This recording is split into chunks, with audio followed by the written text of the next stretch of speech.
All right, everybody, it's the Combatcast with a man called Dave and Chevy, and we're going to talk about this past week's fight night. We're going to talk about this coming week's fight night out in the UK, talk a little bit about stuff going on in the ring, the Diaz-Perry fight just announced for Ronda and Carano's card. Before we do all that, Chevy, why don't we tell people what we got coming up? March 28th, UFC Fight Night, Adesanya versus Pyfer. That's 8 p.m. from Seattle. We're going to see if Adesanya still has the juice or if Pyfer's ready for a title shot. April 4th, UFC Fight Night, Moicano versus Chris Duncan, 6 p.m. from the Apex. That's a pretty fun main event. And then April 11th, UFC 327, Prohaska versus Olberg, 9 p.m. from Miami. And I think that card's shaping up to be real fun. Miami has had some good luck for UFC. I believe that was Bahera Adesanya 2, if I remember correctly. That was a great fight card, too. And yeah, the crowd's usually electric, and Olberg, Prohaska, that should be an exciting fight. And it's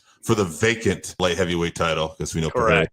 Wait, so that should be fun too. You know, as much as we're going to talk about on Patreon, there is some stuff, most stuff we're not happy about, and we kind of talked about last week. There is some good stuff coming up too. We can talk about that, but also we'll talk about this a little more on Patreon, but we want to address it a little bit. Big fight news came out. Mike Perry versus Nate Diaz. I guess the bigger story is probably just Nate Diaz being a part of this card. You know, Nate Diaz kind of giving this a little more name value to a card that it's interesting, right? Because in terms of, again, if you want to see the best fighters in the world, I wouldn't say this is the card to check out.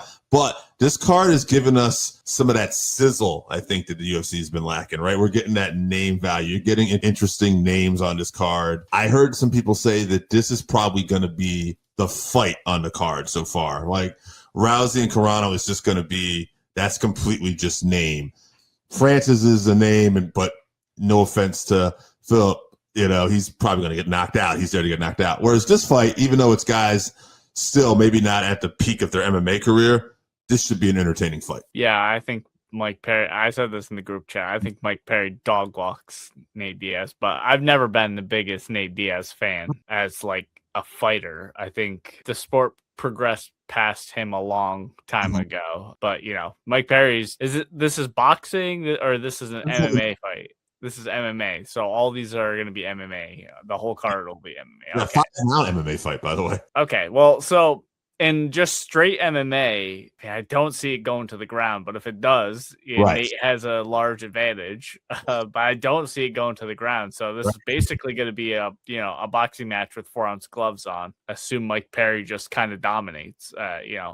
Nate's tough, probably doesn't get knocked out, but I'm sure he's going to be bloodied up like by the end of the first round. In fact, maybe the ref stops it or something, but otherwise we're going to get a decision. I think it's going to be one way, but yeah, I mean, this kind of rounds out this card though. Like, like you mentioned, we kind of have a pretty good idea of what's going to happen in the other two fights, but they are, exciting characters in the sport that we want to see, which, not so much what we're getting in the UFC these days, but to have 3 fights that you're actually looking forward to, it's a pretty good job that MVP and Netflix are putting this together. And you kind of took the words in my mouth. I wanted to kind of say, would it be an MMA fight that Nate, if it goes to the ground, but also you kind of added too, which is what I was going to say, is that Nate doesn't really go to the ground anyway. I mean, when Nate gets knocked down, he's great off his back. Now, if that might happen, which might end up opening some opportunities, so it will be interesting with that. But I kind of, like you, expect, even though Perry hasn't had an MMA fight, I want to say since 2021, 2022,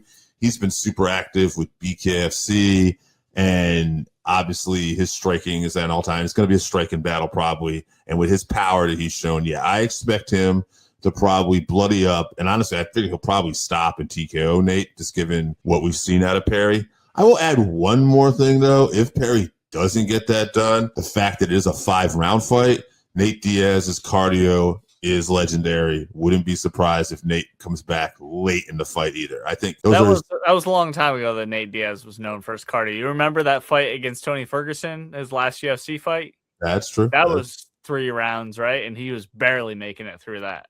We'll see. This will be out in California, near his home base, too. I was going to add one more thing before we move on to the show, too. I was thinking about this, other names that could appear on this card. I was looking at potential free agents that we know of that are out there. Two of them came to mind that I know are free agents. You know, again, I don't know the status of a Nick Diaz. I don't know the status of a guy like Robbie Lawler. I know Tony Ferguson is probably out there. Actually, I should add him too. But two names I thought mentioned were Masvidal and Holly Holm. Masvidal, I would try to maybe get on this card if you want to really add something else to it too, like one more thing, maybe him and Ferguson. I don't know with the rate discrepancy though of what Masvidal's weighing these days and what Tony's weighing. But you know, you got something fun like that. I wouldn't. Now this is the weird thing for me. I just want to throw this out there. I wouldn't have Holly on the card yet necessarily, even though I think like they've done a good job with women's boxing, Jake Paul, and it's kind of their MO and it'd be great. But I have a reason for that. I think even though Ronda has said this is going to be a one-off and it's her last fight, if Ronda wins this, I think there is one more fight you can make, and it would be Holly Holm. I think that's the story. She could never fight Amanda Nunes again. Amanda Nunes went on to be this great, great fighter. But Holm kind of had an up and down kind of career after. And I always wondered, man, if Ronda's like, man, that's the one. If I change my game plan, you know, I'll come back. Putting Holm on this card, though, is say she lost a fight to another, you know, MMA, and she hasn't been doing MMA, that would probably take some of the steam. So I would leave her off this card in case there's even a remote chance you could do that fight. But what do you think? Is there any chance you think they go for these other fighters? Would you like to see some of these people on the card? Holm, I don't think so, because I think that would take away from Gina. Like they would be talking about the possibility of, like you're talking about, what's next, you know, could you fight Holly, blah, blah, blah, blah. And I think Ronda's very intent on giving Gina an opportunity to be in the spotlight here. So I don't think she would be down for that. And also, she said this was the last one. She's kind of one that I would believe, and she would get upset if people were really pushing her to go for another one. So I don't think that that's going to happen. But Tony Ferguson, I could see. I mean, he's not going anywhere. You know, even if he should, he's sticking around. But is he like committed to boxing at this point? I mean, MVP seems like they're paying, so I think he would just go wherever the money is. So I think that'd be a good him versus anyone to lead off the main. Well, I don't think they're gonna have prelims, but to lead off the card. Yeah, I think so too. Like I said, if you can get a Masvidal or a Ferguson, for me personally, that's what I think I would. That's, you know, that would be one more big thing, and I think it would really get this card hopping. You know, we'll see. We'll see. It's coming up May 16th. I don't have it in front of me right now. Was that on? I'm not sure. 15th or 16th, something. Yeah. Around there. So we're going to talk about it more as it comes up anyway, but on Netflix, free. So actually, I get tired of people saying that, like free now. It's like you're still paying for the subscription or something like that. It's not free for me. I don't have Netflix because I'm paying like $20 a month. So if you look at it like that, then UFC's free too. It's not. It's just, we're in a different world. All right, let's talk about the UFC though. We had a fight night this past weekend. Emmett versus, I'm still screwing up this kid's name, Valios. So I'm gonna remember his name because he had a great performance here. But let's get to the other fights first. Prelims: Chris Curtis versus Miktek Beck. Oralby coming up from lightweight. Chris Curtis coming down from middleweight, meeting at welterweight. Oralby just tossed Chris Curtis around, basically. He just wrestled him, held him down. I think he like threw, I don't even know. I can't keep track anymore of significant strikes, but there was like none. So Chris Curtis really unhappy with the fight, said that Oralby didn't come to fight at all. So that one I thought was going to be a banger was disappointing. Brad Tavares versus Eric Anders. Eric Anders got a decision and then retired afterwards. So, you know, not the most successful career, like in terms of like titles and that, but very entertaining fights he put on. So respect to Eric Anders. Charles Johnson, Bruno Silva, flyweights put on a close fight. Charles Johnson got a split decision win. So good for him.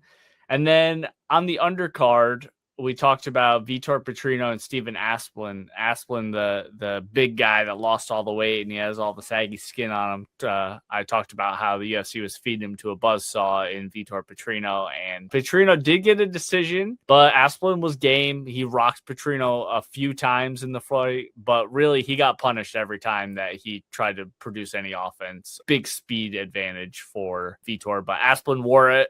I mean, he was very damaged by the end of the fight, but he was game, made it to the end. So hopefully he'll get a more favorable matchup next time. And then I assume this was like fight of the night. Marwan Rahiki versus Harry Hardwick. Rahiki got a round 2 TKO, but he got dropped twice in the fight before that. he only won because he broke Harry Hardwick's jaw and he couldn't continue. So it was a fun fight. Not a lot of defense going on, but maybe not the highest level fight, but fun nonetheless. So let's talk about this co-main event though. We're looking forward to this one. Amanda Lemos versus Jillian Robertson. Yeah, I didn't think it was the most exciting fight, but it wasn't bad. Jillian Robinson, I thought the first round was competitive. I thought she lost the first round, actually. I thought Lemos just looked a little more powerful. But then I thought Robinson just really did a good job of, I want to say, controlling the fight where it was. She got takedowns and really just on the ground and being able to control Lemos was the deciding factor. But I do want to say this about Robinson. I feel like she's been in this position a few times where she starts to gain a little momentum and then she loses big fights like this. Really cool to see her pull this win off. So really happy for her. Yeah, this was her 6th win in a row, I believe. Yeah, I agree with you, though. I gave Lemos the first round, even though she just kept hitting Robertson in the back of the head, and they didn't take any points away. Round 2, Lemos had her moments, but I thought Jillian, did really well to, when she would lose a position, she was relentless trying to get back position.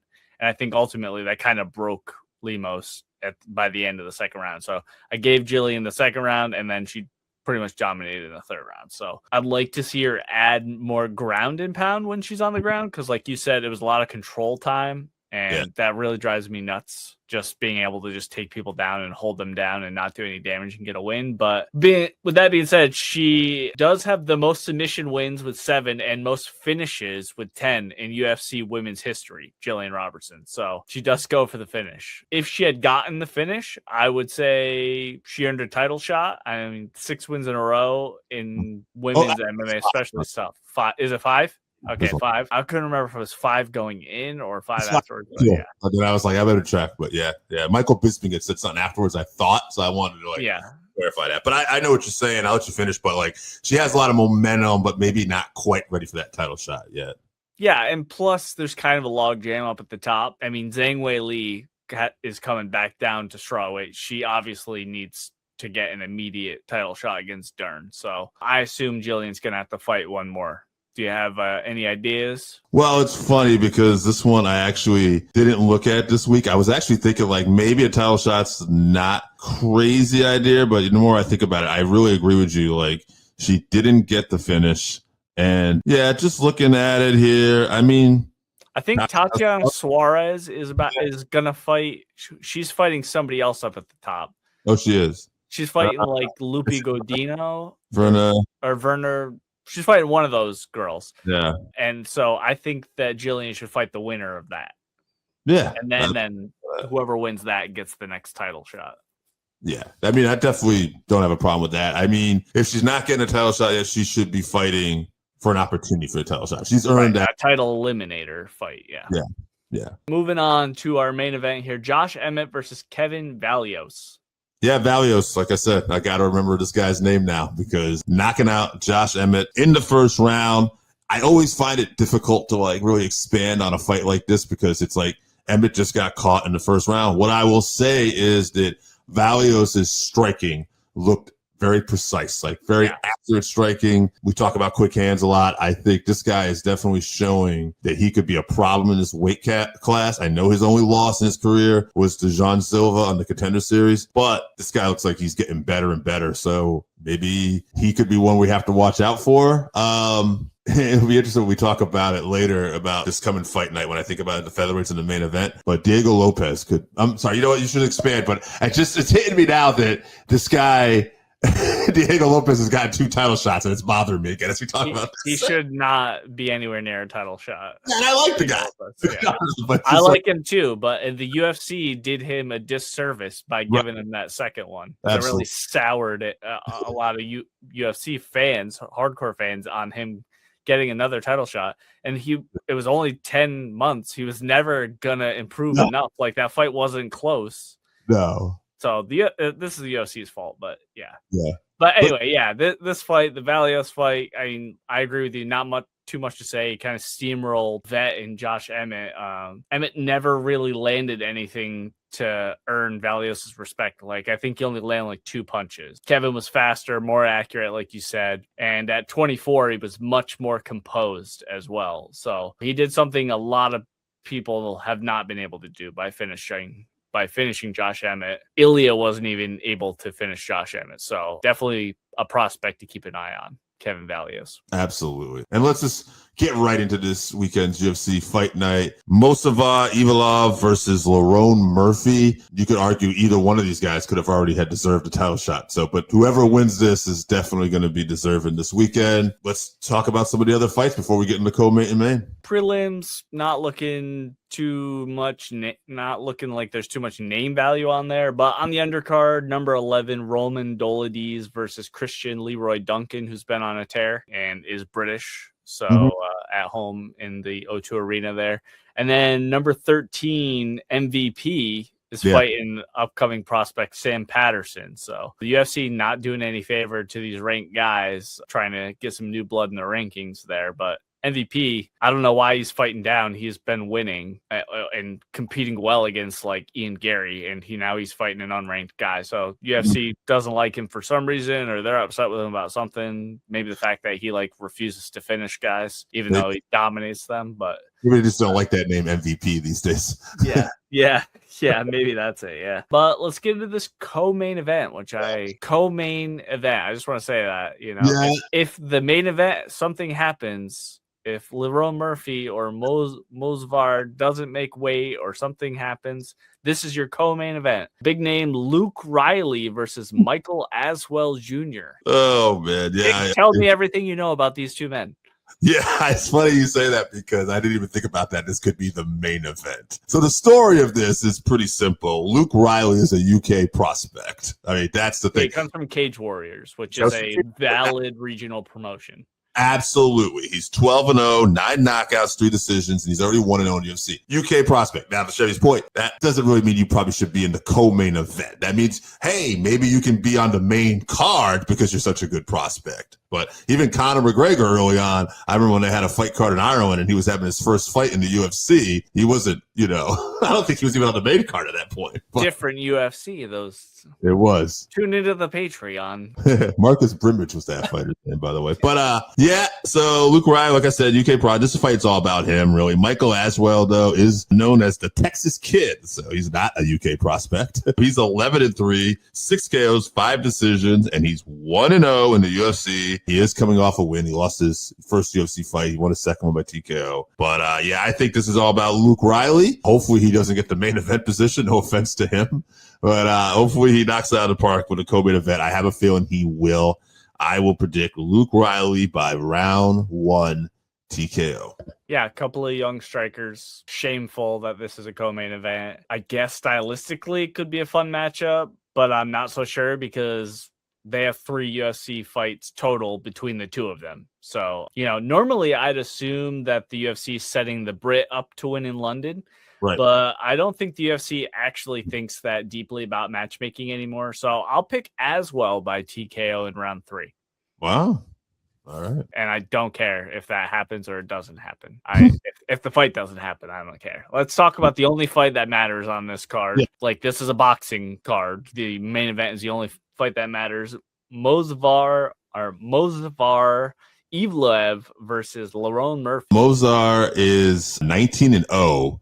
He's got 3 KOs, 4 subs, 12 decisions. He's 9-0 in the UFC. So again, I keep harping on poor Diego, but why did this guy not get a title shot at all, right? Stylistic, he's a boring style. That's why. Fight night one time. He's actually, now this is going to make me even more mad because I'm looking like I wrote down he beat Diego Lopez one time too. So yes, I think you hit it on the head with Styles. Aljamain Sterling, he got the win over there too. Another great competitor. But Lerone Murphy, 17-0-1, 8 KOs, 9 decisions, 9-0-1 in the UFC. He's had a fight a night before with Edson Barboza, 2 times performance of the night. He's had wins over guys like Josh Emmett, Dan Ige, Barboza, and he's coming off a spectacular spinning back elbow over the prospect known as Aaron Pico. And maybe that's why this fight is finally happening, because he's such an exciting fighter that they're hoping he can get the win here. It's in his hometown. It's in his home country, I should say.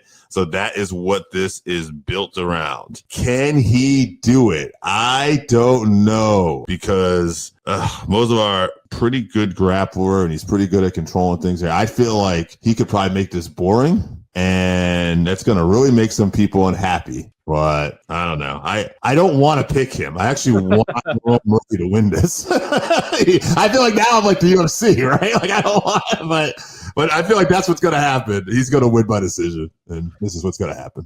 Yeah. So, number one contender fight. I believe Volk has already said he's fighting the winner of this later this year. Classic striker versus grappler matchup. Murphy has looked very dominant in his fights. I think he beats 99% of the division, but Movsar has beat tougher guys, like you mentioned. Dan Ige, Aljo, tougher guys. Plus, he's the grappler. And in today's MMA scoring system, he just needs to take him down and hold on to him.